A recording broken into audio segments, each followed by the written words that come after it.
How's it going, everyone? My name's Alex, and welcome to the GAP GAB Podcast. The scenery looks a little bit different this week, but that's just because my dad's currently down in Texas. He's going to be on the show later on. I'm going to have a video of him giving me his overall picks, who he thinks is going to win in the Pittsburgh and Seattle game. It is a home game, so I'm feeling very optimistic about the Pittsburgh Steelers winning, as well as just the sheer fact that the offense was really kicking it off this past game. Now, the defense, not so much, but I thought the offense really surprised me. I expected maybe a little bit more out of DK Metcalf, but the plays that he caught balls, because he did drop some, which kind of concerned me in the beginning. But the passes that he ended up catching, let me tell you, he was running, okay? You never actually get to see how fast DK Metcalf is until you have DK Metcalf. He is absolutely one of the fastest players I've ever... He's huge, too, because I've seen him alongside a cornerback from the Jets, and the comparison's just insane how massive he is.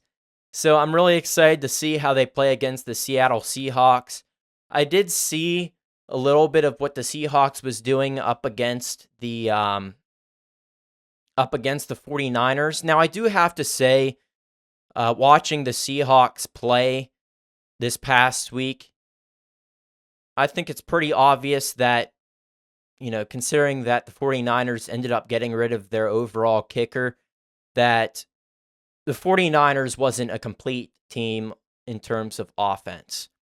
They had a lot of injuries, including George Kittle and all that. So now we're putting the Seahawks up against the Pittsburgh Steelers. And the Steelers, in terms of offense, is much more of a complete package. Because if I take a look at the overall injury list this week, there's some concerns on defense, and that's going to worry me because they didn't perform well.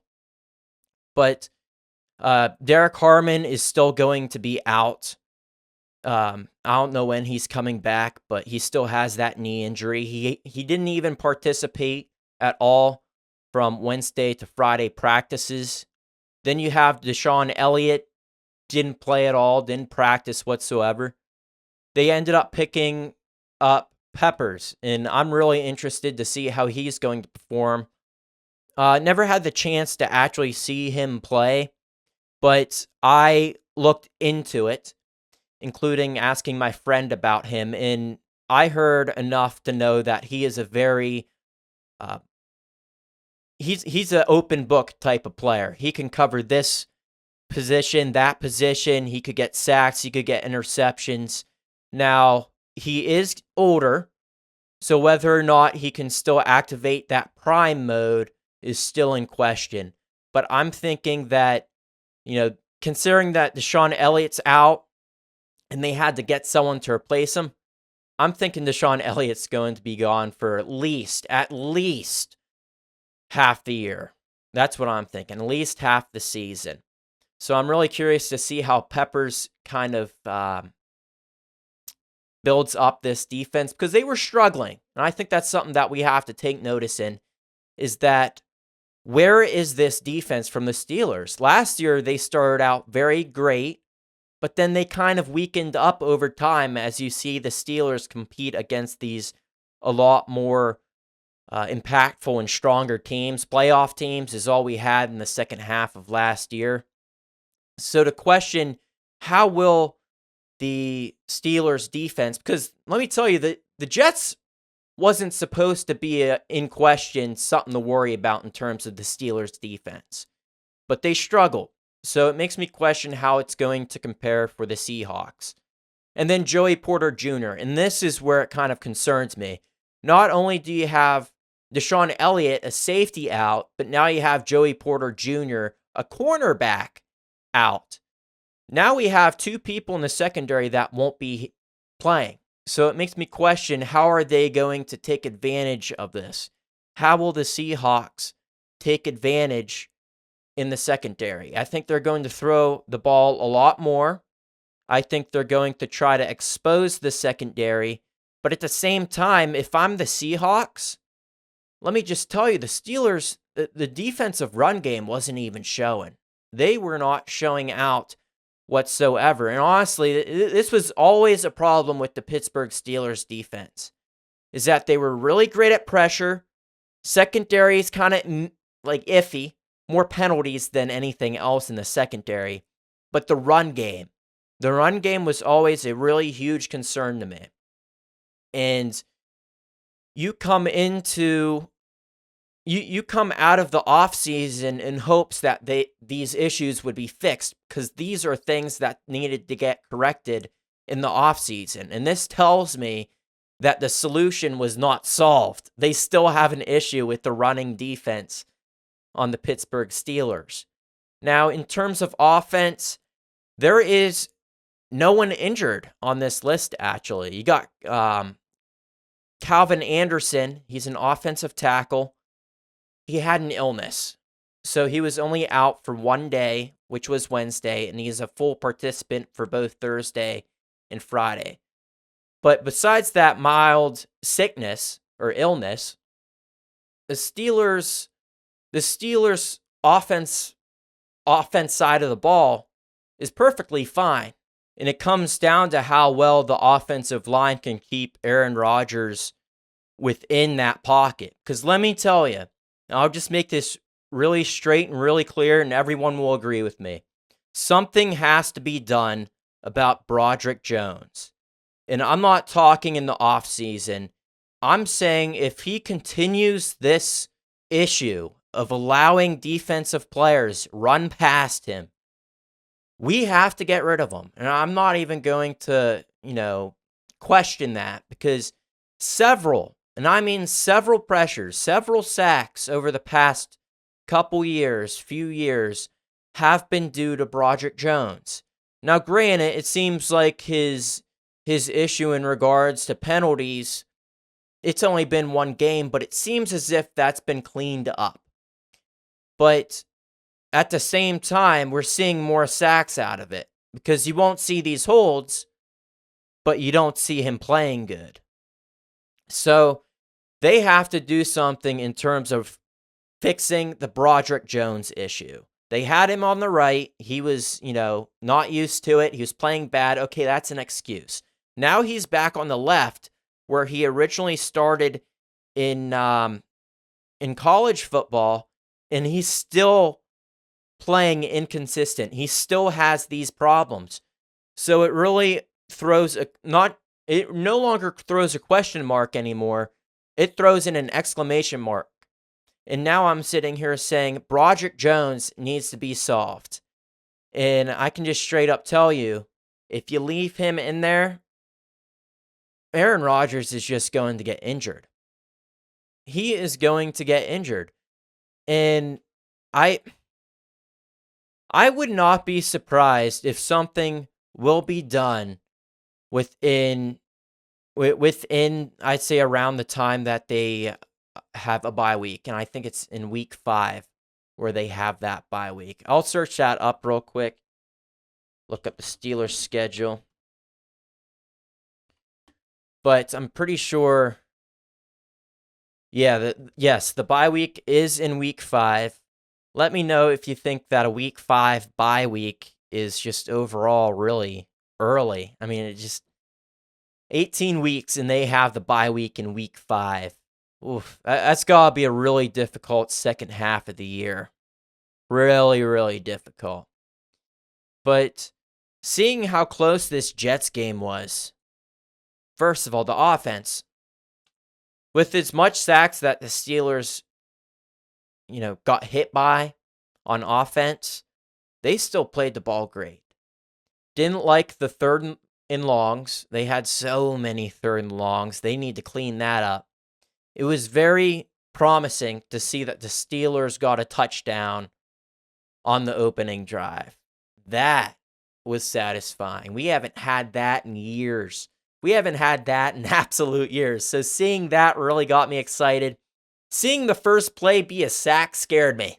I think that scares almost everybody, that the first play in the season on offense was a sack. So that really scared me, but it seems as if they cleaned it up as the game went on, especially the defense. The defense did clean up towards the last quarter, especially the last one or two drives that the Jets tried to push, especially Jalen Ramsey. That tackle, man. That tackle was absolutely clean. There was no penalty he could throw there. That was just a really excellent tackle from him. Great pickup. All I can say is trading Minkah Fitzpatrick for Jalen Ramsey and seeing that tackle, it makes me feel really good about the trade overall. So that was just really exciting, as well as Jonnu Smith getting that touchdown there. Various passes from Aaron Rodgers to various players. Seeing all of this kind of follow through, touchdowns from tight ends, open shots to wide receivers like the Calvin Austin touchdown. Just, you can feel a difference with Aaron Rodgers. He's quick with the ball. He kind of has to be quick because look at that offensive line. But very, very confident in the Steelers. Now, once again, taking a look at this week, you got them versus the Seahawks. Once again, San Francisco wasn't a complete offense. It was a close game against the 49ers, and let me look up what that score was in the 49ers. Yeah, it was 17-13, Seahawks 13. So, yeah, 17-13. So the Seahawks didn't do that great. It really just comes down to how well the defense can hold up in week 2. Since this is a home game, I really expect stuff to start following through. I expect the defense to step it up. I really expect Mike Tomlin to push out a talking to the defense. I know the defense is better than this. They are most certainly better than this. It was a shame to see how they performed, but I always call it first game jitters. First of all, you got TJ Watt, Cam Hayward not playing in the preseason, so they're kind of more you always got to get that rust off of you for a couple, for a game or two. But I expect a lot more stuff to be fulfilled in terms of defense. As for running defense, I don't know. To me, that raises a big question mark. But offense, this is probably one of the first times I'll be saying this in the past couple years, but I feel confident in them. A lot of rumors have been going around saying that Steelers need Tyreek Hill. And do they really need to pick up someone like Tyreek Hill? And I'd say no. Why pick up someone and spend the money, especially when there's a some sort of allegation on him about, I don't really want to get into it, something about spouse abuse or something. I've seen that going around online, so for one, I wouldn't just get him due to the overall controversies that he brings to the team. But most importantly, the Steelers didn't do bad. The Steelers' offense was not bad. So why spend the money and deal with someone like a concern like Tyreek Hill if the Steelers overall had a good week on offense? So I would hold out on offense, especially since no one's injured, so we don't need anyone for offense as a pick-me-up. But it really just comes down to the secondary with the injuries and the run game. That's my overall concern. How will the secondary hold out when you got Joey Porter out, Deshaun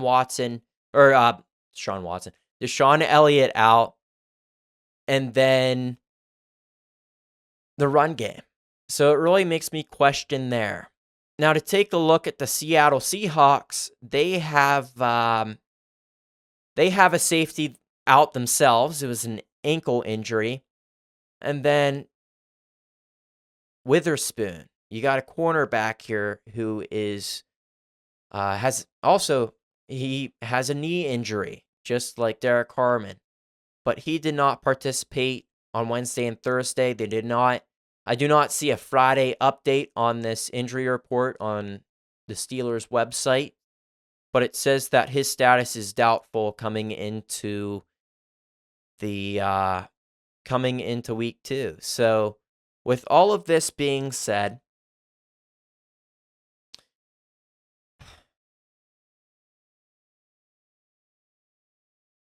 I'm going to pick the Steelers to win. The reason why I'm going to pick the Steelers is because I didn't think the Steelers' offense played that bad. I didn't think they played bad. I think the Steelers should have had way more sacks this in week 1. They let a lot of Justin Fields slip by. But it comes down to the quarterback's run game for the Seahawks. So you got Sam Darnold, right? Got Sam Darnold on the Seahawks, and he is no Justin Fields. And I could tell you that for a fact. I feel like the Steelers defense will step it up.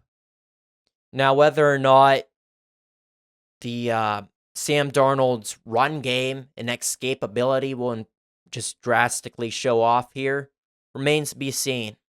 But we're not playing against a Justin Fields. We are not playing against a Lamar Jackson.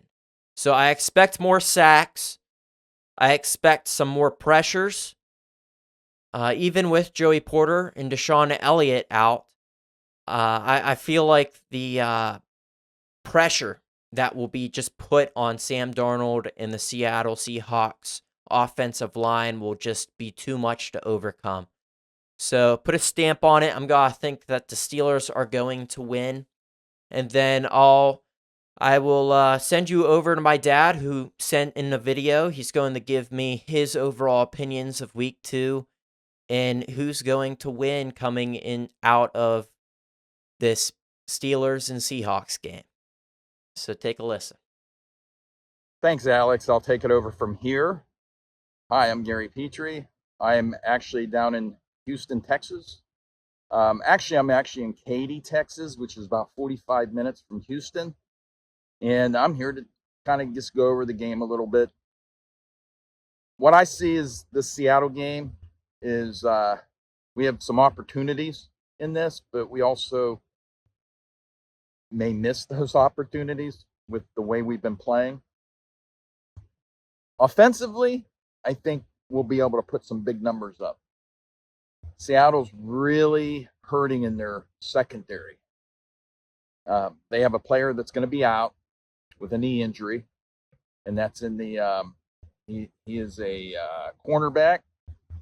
And then they also have a safety that's coming off a groin injury, and I think that's going to hurt them a little bit because Calvin Austin is pretty dang fast, and METCALF he's very big and he runs some really good routes.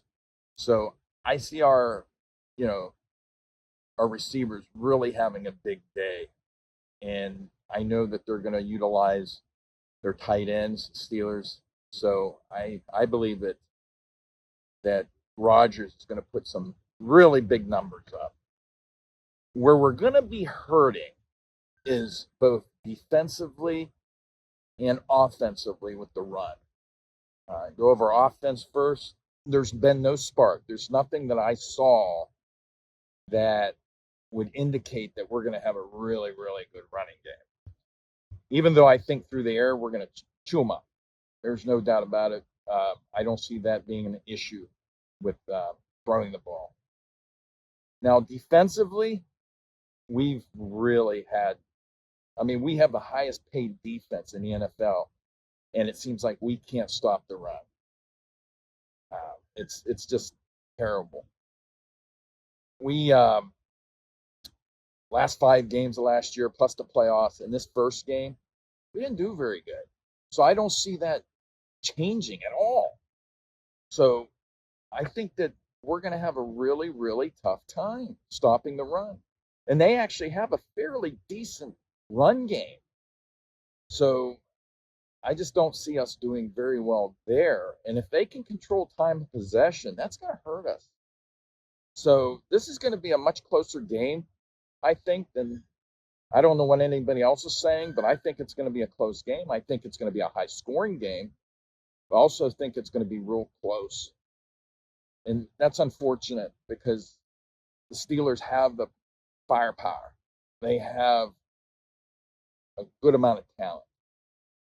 I sure hope that Rodgers can stay healthy because that Broderick Jones on left side, he's just hasn't shown. I mean, he's first round pick. And they're just tearing him up. He's not doing very well. And I really believe that that's going to be also key in this game is whether or not we can protect Rodgers.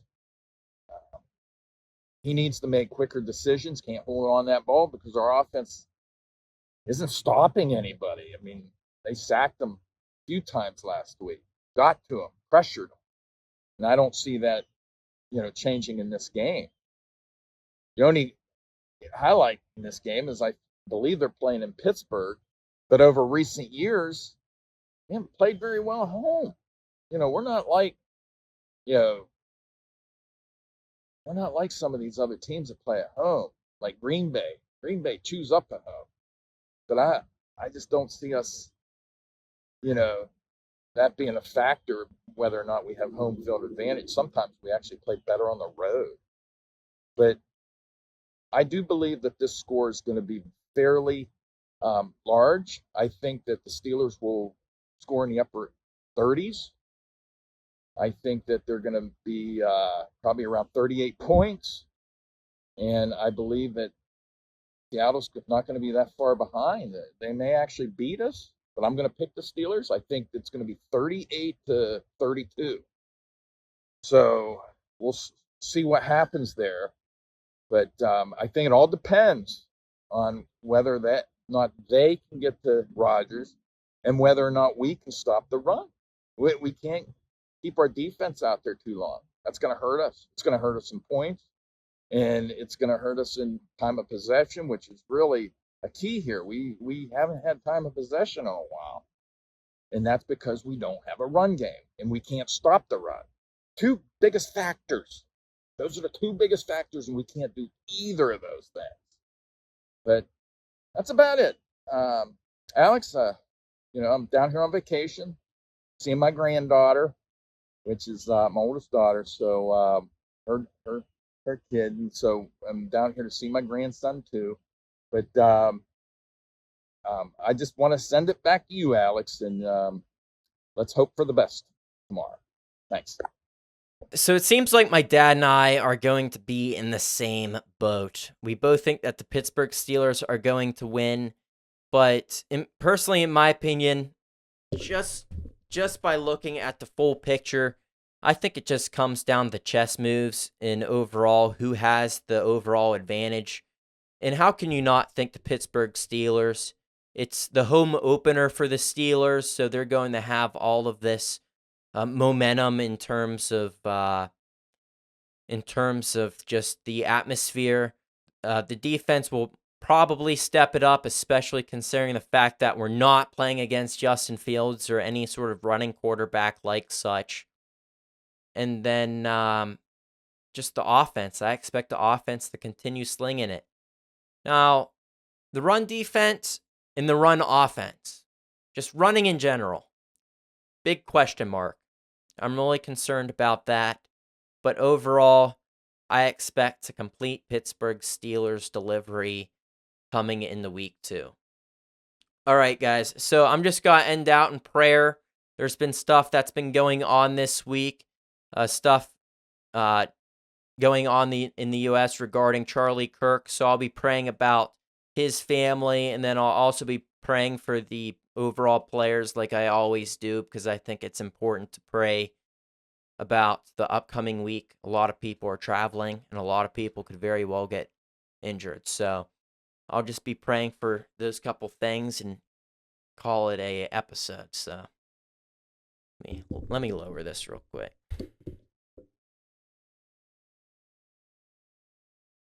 Lord, I pray to you tonight regarding all the stuff that's been going on this week.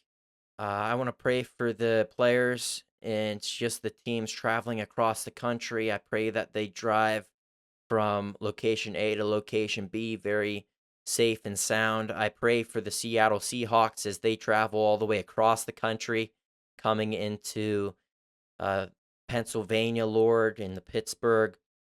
I pray for the injuries, that they all stay minor or non-existent. And I pray that no one gets seriously injured, and anyone that does get injured, I pray that the injuries are either minor or quickly healing. And then I also pray for the family of Charlie Kirk. It was just an awful situation that happened this past week. The overall shock that it caused in the United States, and just some of the pain that has rested over not only his family, but many of his friends, Lord, and the people that witnessed that stuff in Idaho, or not Idaho, Utah. And I pray for all these things in your heavenly name. In Jesus' name, amen. All right, guys, that's got to do it for this episode of GAP GAB Podcast. Don't forget to check out the website at gapgab.com. And my dad and I will see you guys next time. See ya.